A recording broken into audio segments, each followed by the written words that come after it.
ಎಲ್ಲರಿಗೂ ನಮಸ್ಕಾರ. ನಾನು ಡಾಕ್ಟರ್ ವೆಂಕಟೇಶ್ ಗಾಂವ್ಕರ್, ವೇದ ವೆಲ್ನೆಸ್ ಸೆಂಟರ್, ನಿಸರ್ಗ ಮನಸ್ಸಿರಿಸಿ ಆಯುರ್ವೇದ ವೈದ್ಯ. ನನಗೆ ಹಲವಾರು ದಿನಗಳಿಂದ ಕೆಮ್ಮು ಕಾಡ್ತಾ ಇದೆ. ಕೆಲವೊಮ್ಮೆ ಕಫ ಬರುತ್ತೆ, ಕೆಲವೊಮ್ಮೆ ಬರೋದಿಲ್ಲ.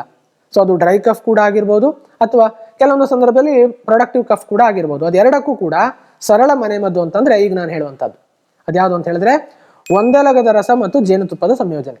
ಹೌದು, ಹಳ್ಳಿಗಳಲ್ಲಿರೋರಿಗೆ ಒಂದೆಲಗ ಫ್ರೆಶ್ ಆಗಿ ಸಿಗುತ್ತೆ.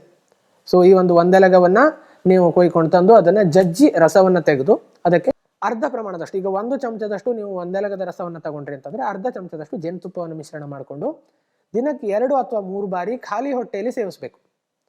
ಹೌದು ವೀಕ್ಷಕರೇ, ಹಸಿಯಾದಂಥ ಒಂದೆಲಗದ ರಸವನ್ನು 1 ಚಮಚ ತಗೊಳ್ಳಿ, ಅರ್ಧ ಚಮಚದಷ್ಟು ಶುಭ್ರವಾದಂಥ ಜೇನುತುಪ್ಪವನ್ನು ಹಾಕಿ ಅದನ್ನ ದಿನಕ್ಕೆ 2 ಅಥವಾ 3 ಬಾರಿ ಖಾಲಿ ಹೊಟ್ಟೆಯಲ್ಲಿ ಸೇವಿಸುವಂಥದ್ದು.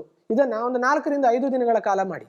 ಇದರಿಂದ ನಿಮಗೆ ಎಷ್ಟೇ ಹಳೆಯ ಕೆಮ್ಮಾಗಿರ್ಬೋದು ಅಥವಾ ಯಾವುದೇ ರೀತಿಯ ಕೆಮ್ಮಾಗಿರ್ಬೋದು ಹತೋಟಿಗೆ ಬರ್ತದೆ, ಕಫದ ನಿಸ್ಸರಣ ಕೂಡ ಆಗ್ತದೆ. ಈ ಸರಳ ಪ್ರಯತ್ನವನ್ನ ಮಾಡಿ ಈ ವಿಡಿಯೋವನ್ನು ಕೂಡ ಶೇರ್ ಮಾಡ್ಕೊಳ್ಳಿ ಅಂತ ಕೇಳ್ಕೊಳ್ತಾ ನಮಸ್ಕಾರ.